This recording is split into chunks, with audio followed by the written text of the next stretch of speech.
ओम अज्ञानतिमिरान्धस्य ज्ञानाञ्जनशलाकयः चक्षुरुन्मिलितं येन तस्मै श्रीगुरुवे नमः। हरे कृष्णा। आज गीता श्रृंखला के सत्र क्रमांक 187 में आप सभी भक्तों का हार्दिक स्वागत है। आज हम श्रीमद् भगवद गीता के 5वें अध्याय के जो कि है कर्म योग कृष्ण भावना भावित कर्म श्लोक क्रमांक 19 का अध्ययन करेंगे। तो आइए, श्लोक इस प्रकार है। इह एव तेर्जितः सर्गो येषां साम्ये स्थितं मनः निर्दोषं हि समः ब्रह्म तस्मात् ब्राह्मणी ते स्थितः। अर्थात जिनके मन एकत्व तथा समता में स्थित हैं, जिन्होंने जन्म तथा मृत्यु के बंधनों को पहले ही जीत लिया है, वे ब्रह्म के समान निर्दोष हैं, सदा ब्रह्म में ही स्थित रखते हैं। भक्तों, अगर इस श्लोक का संबंध पिछले वाले श्लोक से देखा जाए तो भगवान श्री कृष्ण के पिछले वाले श्लोक ने जब भगवान श्री कृष्ण ने कहा था कि साधु पुरुष के गुणों का वर्णन किया था कि वो हर एक जीव के प्रति समभाव रखता है, समदृष्टि रखता है, तो भगवान के मुख से ऐसी वाणी सुनकर अर्जुन के मन में जिज्ञासा उत्पन्न हुई कि जो व्यक्ति समदृष्टि रखता है उसका परिणाम क्या होता है। जो व्यक्ति हर एक जीव के प्रति समदृष्टि रखता है उसका परिणाम क्या होता है, अर्थात फल क्या प्राप्त होता है।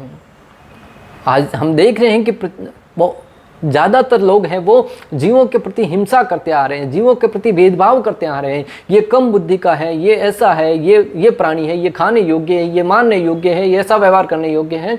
और कई साधु पुरुषों की प्रवृत्ति की भांति जीवन यापन करते हैं, पूर्ण रूप से शाकाहारी जीवन यापन करते हैं। वो हर एक जीव के प्रति समभाव रखते हैं, सम्मान दृष्टि रखते हैं, नम्र भाव रखते हैं, प्रेम करते हैं। तो अर्जुन के मन में जिज्ञासा उत्पन्न हुई कि जो व्यक्ति सबके प्रति समभाव रखता है, उससे जो समभाव रखता है उसका परिणाम क्या होगा, उससे व्यक्ति को फल क्या प्राप्त होगा। तो उसका उत्तर देते हुए भगवान श्री कृष्ण इस श्लोक में कह रहे हैं कि जिसके मन एकत्व तथा समता में स्थित है, जिन्होंने जन्म तथा मृत्यु के बंधनों को पहले ही जीत लिया है, वे ब्रह्म के समान निर्दोष हैं, सदा ब्रह्म में ही स्थित रहते हैं। वे पूर्ण रूप से ब्रह्म में स्थित रहने का अर्थ है भगवान श्री कृष्ण में स्थित रहते हैं। यहाँ पे ब्रह्म शब्द है वो भगवान श्री कृष्ण के लिए प्रयुक्त हुआ है, अर्थात सब सर्वश्रेष्ठ परम ब्रह्म कौन है, भगवान श्री कृष्ण है। इस श्लोक से हम 4 शिक्षा प्राप्त करेंगे। तो विशेष रूप से इस श्लोक से हम 4 शिक्षा प्राप्त करेंगे। प्रथम शिक्षा है यह एव तेर्जितः सर्गो, अर्थात जन्म मृत्यु के बंधनों को जीतना। भक्तों, इस जगत का सबसे बड़ा सवाल यही है कि जन्म मृत्यु के बंधन से कैसे बाहर निकला जाए, परंतु आज का मानव इसे सबसे बड़ी मुख्य चुनौती नहीं मानता। आज का मानव तो अनेक प्रकार के भोगों में लगा हुआ है, उसे जन्म मृत्यु के चक्कर से कोई लेना देना नहीं है। भले कुत्ते की योनि में जन्म मिले, पशु की योनि में मिले, किसी भी योनि में क्यों न मिले। एक बार श्रील प्रभुपाद इंग्लैंड में लेक्चर दे रहे थे। लेक्चर के बीच में कहा कि हमारा सबसे बड़ा जीवन का उद्देश्य ये होना चाहिए कि हम जन्म मृत्यु के चक्र से बाहर निकलें। अगर आप भक्ति नहीं करेंगे तो अगले जन्म में कुत्ते बन सकते हो, अनेक प्रकार के प्राणी बन सकते हो। तब एक व्यक्ति खड़ा हुआ, कोई ज्ञान तो था नहीं, पाश्चात्य जगत में था, बोले कि स्वामी जी कुत्ता बनने में क्या हर्ज है, कुत्ता तो उल्टा ज़्यादा इंद्रिय भोग करता है। तो प्रभुपाद जी ने कहा तुम कुत्ता बनना पसंद करोगे? बोले निश्चित रूप से। प्रभुपाद जी ने कहा तथास्तु। अर्थात जिस व्यक्ति को जिस लेवल पर समझा जाए, आज की तारीख में लोगों को ज्ञान ही नहीं है कि कुत्ते की योनि में कितना कष्ट होता है, कितना दुख होता है। अनेक जो मनुष्य जन्म प्राप्त हुआ है ये हमें ज्ञान अर्जित करके भगवत धाम जाने के लिए मिला है। भक्तों, इस योनि को अगर आप ऐसे ही, इस जन्म को ऐसे ही व्यर्थ जाने देंगे मात्र आहार निद्रा भय मैथुन में, तो हमसे बड़ा कोई अज्ञानी नहीं होगा। भक्तों, ये तो ऐसा ही हुआ कि आपने टिकट भी निकाली थी, अनेक प्रकार के प्रयास किए, एयरपोर्ट पहुंच गए, फ्लाइट में बैठने से वंचित रह गए। किसी स्थान पर जाने के लिए फ्लाइट पकड़नी होती है, परंतु आपने एयरपोर्ट तक पहुंच गए, परंतु एयरपोर्ट पे जाकर आपने चेष्टा ही नहीं करी कि मैं टिकट खरीदूं और उस फ्लाइट में बैठूं। प्लेटफॉर्म पर चले गए, परंतु ट्रेन में बैठना उचित नहीं समझा, बैठने की चेष्टा ही नहीं करी। उसी भांति मनुष्य जन्म प्राप्त कर लिया, परंतु भगवत धाम जाने की चेष्टा नहीं करी। भक्तों, किसी भी योनि में जो 84 लाख योनि है, उसमें से जो मनुष्य जन्म है एकमात्र, वहीं से आप भगवत धाम जा सकते हैं। यहाँ तक कि देवता भी लालायित होते हैं मनुष्य का जन्म प्राप्त करने के लिए। और जो व्यक्ति मनुष्य जन्म प्राप्त करके पशुओं की भांति जीवन निर्वाहन करने में लगा हुआ है, मात्र आहार निद्रा भय मैथुन में लगा हुआ है, वह व्यक्ति सबसे बड़ा अभागा है, सबसे बड़ा दुखी है। क्यों? जो आप भोजन करने का भोग करना चाहते हैं वो तो जो पशु है, हाथी कितना खाता है, आप क्या खाएंगे, 10 रोटी 20 रोटी, और हाथी कितनी मात्रा में खाता है। आपके जीवन भर का भोजन एक ही समय में कर लेगा वो हाथी। तो खाने का आनंद आप ले रहे कि हाथी ले रहा है? इंद्रिय भोग करने का आप आनंद क्या लेंगे भक्तों? संभोग का आनंद जो पिजन है, कबूतर है, वो दिन में कई समय तक लेते हैं, मनुष्य उसका क्या आनंद ले पाएगा? सोने का आनंद आप क्या लेते हैं भक्तों? कुत्ते हैं वह रोड पर कहीं भी सो जाते हैं, पूरे दिन भी सो जाए, उन्हें कोई काम करने की आवश्यकता नहीं है। आप हमको तो अलार्म लगा के सोना पड़ता है कि सवेरे 4 बजे उठना है, 6 बजे उठना है, 8 बजे उठना है। हमेशा ऑफिस जाने का, काम करने का हमेशा चिंताएं सताती रहती हैं। परंतु पशु है, उन्हें कोई चिंता नहीं, दिन भर भी पड़े रहें कोई परवाह नहीं, रोड के बीचों बीच जाकर भी सो जाते हैं। ऐसे अनेक भोग हम अपनी इंद्रियों से क्या भोग कर पाएंगे भक्तों? इससे सिद्ध होता है कि मानव जीवन है वो भोग करने के लिए नहीं मिला, परंतु आज का मानव है वो अपने विवेक का प्रयोग मात्र इंद्रिय भोगों को अच्छे से कैसे किया जाए उसमें ही लगा रहा है। कैसे से अच्छे से घर में रहकर इंद्रिय भोग किया जाए, कैसे एक स्थान से दूसरे स्थान पर बड़ी तीव्र गति से जाकर उस समय को बचाकर उसको भी भोग कार्यों में लगाया जाए। ये मनुष्य के पास बुद्धि का इसके लिए दिया था ताकि मनुष्य ये ज्ञान समझे कि भगवान धाम जाने के लिए किस प्रकार प्रयासरत हो सके। भक्तों, ये सोचने विचारने की शक्ति है वो पशुओं के पास नहीं होती, मात्र मानव के पास होती है, जिसके द्वारा हम समझ सकते हैं कि हम कौन हैं, हु एम आई, और इसको जानकर आगे का रास्ता अग्रसर करें। जन्म मृत्यु के चक्र को जितना कोई साधारण बात नहीं है, बड़े बड़े योगी भी इस प्रयास में असफल हो जाते हैं। भक्तों, जन्म मृत्यु का चक्र है, उसे जीत पाना कोई साधारण बात नहीं है। भक्तों, बड़े बड़े योगी जन है वो भी इस रास्ते पर फैल हुए हैं, कई वर्षों तक तपस्या करने के उपरांत भी उस रास्ते से भटक जाते हैं भक्तों, और वापिस जन्म मृत्यु के चक्र में गिर जाते हैं। आज के परिवेश में भी सबसे बड़ी समस्या यही है, जन्म मृत्यु जरा व्याधि, जिसके ऊपर विजय प्राप्त करने के लिए बड़े बड़े दार्शनिक वैज्ञानिक लगे हुए हैं। आज के परिवेश में भी भक्तों सबसे बड़ी समस्या यही है, जन्म मृत्यु जरा व्याधि, जिससे जीतने के लिए बड़े बड़े दार्शनिक, बड़े बड़े वैज्ञानिक लगे हुए हैं। मृत्यु के ऊपर विजय कैसे प्राप्त की जाए? वैज्ञानिक लोग रिसर्च कर रहे हैं कि मृत्यु को कैसे जीता जाए। ऐसे अनेक वैज्ञानिक हैं जो मृत्यु इसके ऊपर रिसर्च कर रहे थे कि मृत्यु को कैसे जीता जाए, परंतु वो लोग ही गुजर गए, चल बचे। रिसर्च तो कर रहे थे मृत्यु के ऊपर विजय कैसे प्राप्त की जाए, परंतु वो ही नहीं रहे आज। इससे सिद्ध होता है कि मृत्यु के ऊपर विजय प्राप्त करने का एक ही तरीका है, इस जन्म मृत्यु के चक्र से बाहर निकलकर भगवत धाम जाया जाए। वरना आप उसके ऊपर विजय प्राप्त कर भी लेंगे, कर तो नहीं सकते, परंतु मान लिया जाए कि कर लेंगे, तो भी करेंगे क्या? बुढ़ापे में जाकर क्या इंद्रिय भोग कर पाएंगे? व्यक्ति जब वृद्ध हो जाता है तब भगवान से प्रार्थना करता है कि हे भगवान अभी तो उठा लो हमको। जब पुत्र सेवा नहीं करते, खाट पर पड़े रहते हैं, शरीर साथ नहीं देता, अनेक बीमारियों से ग्रसित रहते हैं, तब वो सोचते हैं कि कब मौत आएगी। और उधर ये मूर्ख लोग हैं जो कि मृत्यु के ऊपर विजय प्राप्त करने के बारे में रिसर्च कर रहे हैं। अरे जीते जी उसको अच्छी सुविधा कैसे दी जाए, ज्ञान कैसे दिया जाए कि जीते जी जीवन में मंगल आ जाए। आज वैज्ञानिक लोग रिसर्च कर रहे हैं कि मंगल पर जीवन है कि नहीं, परंतु उनको कौन बताए कि लोगों के जीवन में ही मंगल नहीं है। शंकराचार्य भगवान से प्रार्थना करते हुए कहते हैं कि हमें शिक्षा देते हैं। विशेष रूप से क्या प्रार्थना करते हैं? पुनरपि जननम पुनरपि मरणम पुनरपि जननी जठरे चैनम यह संसारे बहुदुस्तारे कृपया पारे पाहि मुरारे भज गोविंदम गोविंदम भज मूढ़मदे नामस्य मरण आद्यन्य मुपायम नाहि पश्यामो भावतरणे। शंकराचार्य भगवान श्री गोविंद श्री कृष्ण से प्रार्थना करते हुए कहते हैं, और हमें विशेष रूप से ज्ञान करते हुए, हमें शिक्षा देते हुए कहते हैं कि हे बार बार जन्म मृत्यु के चक्र में, माँ के गर्भ में शयन इस संसार से पार जाना बहुत कठिन है। हे मानव समय रहते संभल जाओ। शंकराचार्य कह रहे हैं कि इस जन्म मृत्यु के चक्र से बार बार माता के गर्भ में प्रवेश करने से मुक्त होना बहुत कठिन है। अतः हे कृष्ण कृपा करके रक्षा करो। फिर भगवान से प्रार्थना करते हुए कहते हैं, हे कृष्ण हम पर कृपा करते हुए हमारी रक्षा करो। गोविंद को भजो, गोविंद का नाम लो, गोविंद से प्रेम करो। हे मूढ़मदे, तुम क्यों जीवन खाने पीने सोने में व्यर्थ कर रहा है? गोविंद का भजन कर, गोविंद को भज, गोविंद का नाम ले, गोविंद से प्रेम करो, क्योंकि भगवान के नाम जप के अतिरिक्त इस भव सागर से पार जाने का अन्य कोई मार्ग नहीं है। क्यों? क्योंकि इस नाम जप के सिवाय, कौन सा नाम जप? हरे कृष्णा कृष्ण कृष्ण हरे हरे, हरे राम राम राम हरे हरे। इस नाम जप के सिवाय इस भव सागर से, जन्म मृत्यु के चक्र से बाहर निकलने का अन्य कोई रास्ता नहीं है भक्तों। ब्रह्मा जी स्वयं भी कहते हैं कि जो हरिनाम है, हरिनाम से अलावा इस जगत से पार पाने का कोई अन्य तरीका नहीं है। हरे कृष्णा कृष्ण कृष्ण हरे हरे, हरे राम राम राम हरे हरे। इति छोड़ अक्षकम नाम नाम कली कलमस नाशनम नत्तः परत उपाय सर्व वेदेषु दर्शिता।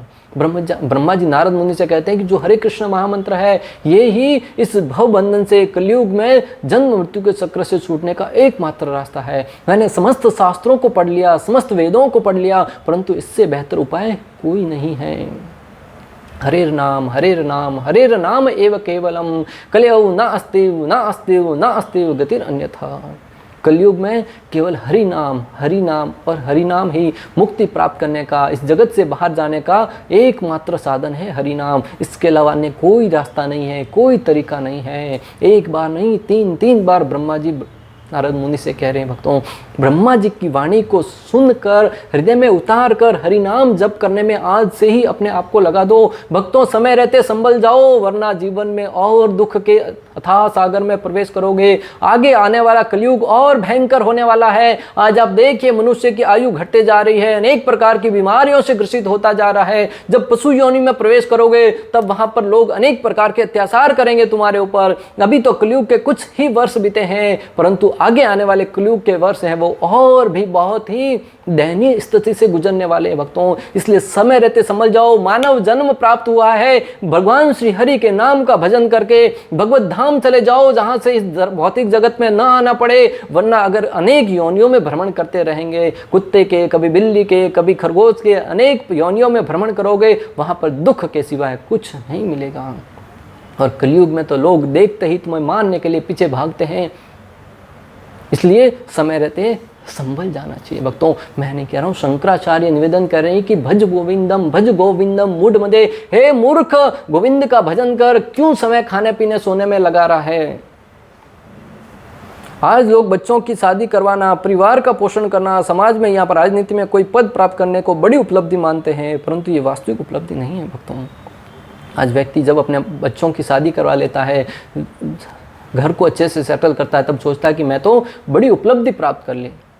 घर में रिटायर्ड होकर आराम से जीवन यापन करने का प्रयास करता है, चौराहे पे जाकर बैठकर गप्पे मारता है, उस घर पे ऐसा हो रहा है, उसके घर पे ऐसा हो रहा है। परंतु समझना चाहिए कि ये जीवन की उपलब्धियां नहीं हैं। अगर आप जन्म मृत्यु के चक्र में बाहर निकलने का प्रयास नहीं कर रहे हैं, तो यहाँ पर धोखे में रह रहे हैं भक्तों। साधन करे, भजन करे, मृत्यु समय जान ले, जीवन भर जो कार्य किए उसकी परीक्षा मृत्यु के समय होती है।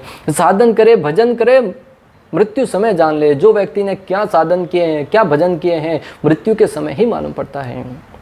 जिस प्रकार एक विद्यार्थी साल भर मेहनत करता है और परीक्षा के समय मालूम पड़ता है कि उसने क्या पढ़ाई करी है। जब रिजल्ट आएगा तब मालूम पड़ेगा कि साल भर कितना पढ़ा है।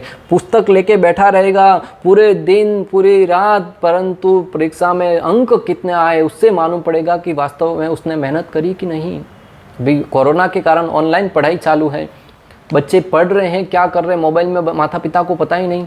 अभी कुछ समय पहले की घटना भक्तों, राजस्थान के शहर में एक बच्चा है, वो माता पिता से कहने, उसके पिताजी कश्मीर में नौकरी कर रहे थे, माता है वो अनपढ़ थी। माता ने सोचा कि बच्चा पढ़ रहा है, अच्छा वाला मोबाइल भी ला के दे दिया, परंतु बच्चा पढ़ने के नाम पर गेम खेलता था। गेम भी पैसा देकर खेलता था। खेलते खेलते कर्जा चढ़ते गया 70,000 का कर्जा चढ़ गया ऊपर, देने में असमर्थ था। जो मांग रहे थे उन्होंने उसका हत्या कर दी भक्तों। परंतु हमें समझना चाहिए कि मैं आपको ये क्यों बता रहा था कि बच्चा जीवन पूरे साल में क्या पढ़ाई करता है वो उसके परीक्षा के अंकों से ही मालूम पड़ता है। तो आज माता पिता को चाहिए कि अपने बच्चों को जो पढ़ रहे हैं उससे भी शिक्षा अर्जित की जा सकती है कि हम जीवन भर क्या मेहनत किए हैं, क्या पढ़ाई करे हैं, वो मृत्यु के समय ही हमें मालूम पड़ता है। जिस प्रकार एक बच्चे के पूरे साल का परिश्रम का, मेहनत का फल है वो परीक्षा में प्राप्त होता है, उसी प्रकार व्यक्ति के जीवन भर की कमाई का फल है वो मृत्यु के समय प्राप्त होता है। कि जीवन भर आपने अच्छे कर्म किए हैं, पुण्य कार्य किए हैं, भक्ति करी है, तब तो आपकी सदगति होगी। परंतु अगर बुरे कार्य किए हैं, मात्र लोगों की बुराई करी है, मात्र लोगों के जीवन में दखलंदाजी करने का प्रयास किया है, तो मृत्यु के समय बड़ी वेदना होगी। और मृत्यु के उपरांत गति क्या होगी वो तो भगवान ही मालिक है भक्तों। गरुड़ पुराण में वर्णन आता है कि मृत्यु के समय 10,000 बिच्छू एक साथ काटने जितना दर्द होता है। गरुड़ पुराण हमें सचेत कर रहा है भक्तों, अगर कोई पाप कार्यों में लगा हुआ है, अनेक प्रकार के गलत कार्य कर रहा है, तो उसे गरुड़ पुराण निश्चित रूप से पढ़ना चाहिए। गरुड़ पुराण हमें सचेत करता है कि जो व्यक्ति गलत कार्य करेगा, बुराई करेगा, उसका परिणाम क्या भुगतना पड़ेगा। व्यक्ति को मृत्यु के समय 10,000 बिच्छू एक साथ डंक मारे उतना दर्द होता है। इसलिए तो लोगों की टट्टी पेशाब निकल जाते हैं मृत्यु के समय। एक बिच्छू काटता है तो उसका इतना दर्द होता है। हमें तो काटा नहीं है, परंतु लोग कहते हैं कि बिच्छू काटता है तब बड़ी वेदना होती है, बड़ा दुख होता है। जब एक बिच्छू काटने पर इतना दर्द होता है तो 10,000 बिच्छू एक साथ काटने पर कितना दर्द होता होगा। लोग यमराजों को अपने समक्ष देखकर भयभीत हो जाते हैं, अंदर से डर छाते हैं, सहमे से मुख से बोलना चाह रहे, कुछ आवाज नहीं निकल पाती है भक्तों।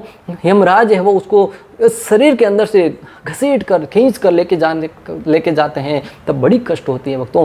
अगर हमारे जीवन में से कुछ एक पेन या मोबाइल गुम जाए तो कितने दुखी होते हैं। और इस जीवन भर जिस शरीर को सजा कर रखा, इस शरीर से बहुत सारे रिश्ते कमाए, धन कमाया, रुपया पैसा गाड़ी बंगला कमाया, जब मृत्यु के समय यमराज इस शरीर से, इस देह से खींच कर लेके जाएंगे तब कितनी वेदना होगी भक्तों, आप कल्पना कर सकते हैं। इसलिए भक्ति कार्यों के द्वारा मृत्यु पर विजय प्राप्त करो। मृत्यु पर विजय प्राप्त करने का अर्थ है कि अपने जीवन को सार्थक सिद्ध करो, ताकि यमराजों का मुंह ही नहीं देखना पड़े। या भगवान श्री विष्णु के पार्षद आए शंख चक्र गदा पद्म धारण करके और आपको भगवत धाम लेके जाने के लिए प्रेम सहित, आदर सहित लेके जाए। भक्तों, प्रहलाद महाराज का वर्णन आता है, ध्रुव महाराज का वर्णन आता है। ध्रुव महाराज ने भगवान की ऐसी भक्ति करी, ऐसी साधना करी कि मृत्यु के उपरांत वो इसी शरीर समेत भगवत धाम गए। भगवान के धाम से शंख चक्र गदा पद्म धारण किए विष्णुदूत आए और ध्रुव महाराज को भगवत धाम लेके गए। भीष्म पितामह ने ऐसी भगवान की आराधना करी थी, इतने भगवान में हमेशा मति लगा के रखा था। मृत्यु के समय अपनी इच्छा से, अपनी स्वेच्छा से श्री कृष्ण सामने खड़े थे। भजेंद्र नंदन जिस श्री कृष्ण का भगवान श्री कृष्ण कहते अंत काले समामेव स्मरण मुक्त्वा कलेवरम यह प्रयाति समद्भावम याति न अस्ति अत्र संशयः। अगर कोई व्यक्ति मृत्यु के समय मेरे नाम का जप करता है, मेरा ध्यान करता है, तो वो निश्चित रूप से मेरे धाम में आएगा, उसमें रंस मात्र भी संशय नहीं है। तो भक्तों, भीष्म पितामह के सामने भगवान का नाम तो छोड़ो, स्वयं श्री कृष्ण साक्षात भजेंद्र नंदन गोविंद सामने खड़े थे। उनको देखते हुए, एक टक निहारते हुए भीष्म पितामह ने उत्तम समय में, उत्तम मुहूर्त में अपने प्राणों को त्याग दिया। उससे सर्वश्रेष्ठ गति और क्या हो सकती है। ऐसे अनेक दृष्टांत आते। श्रील प्रभुपाद भगवान के नाम का कथा करते करते, ज्ञान देते देते शरीर को त्याग दिया। यह है मृत्यु पर विजय प्राप्त करना। अनेक ऋषि मुनि, अनेक साधु संत है जो अपनी योग बल के आधार पर, अपने सामर्थ्य के आधार पर, शक्ति के आधार पर जिस समय वो प्राण त्यागना चाहते हैं उस समय अपनी योग शक्ति से प्राण त्यागते हैं। ये है मृत्यु के ऊपर विजय। वरना चलते फिरते कहीं भी मर कट कर या पीड़ा देखते हुए मरना, ये मृत्यु पर विजय नहीं है भक्तों। इसलिए साधना, विशेष रूप से भक्ति करने का प्रयास करो। विष्णु धर्मोत्तर में वर्णन आता है, जितम तेन जितम तेन जितम तेन इति निश्चितम जिह्वाग्रे वर्तते यस्य हरिरव्यम अक्षरम द्वम्। जिसकी जीवा पर हरि नाम रूपी 2 अक्षर सदा रहते हैं, कृष्ण वह निश्चित रूप से जन्म मृत्यु रूपी चक्र को जीत लेता है, अर्थात कृष्ण को भी जीत लेता है। विष्णु धर्मोत्तर में वर्णन आता है कि जिस व्यक्ति के अग्र भाग पर भगवान श्री कृष्ण का नाम कृष्ण 2 अक्षर रहता है, वो मृत्यु को भी जीत लेता है, अर्थात भगवान श्री कृष्ण को भी अपने वश में कर लेता है।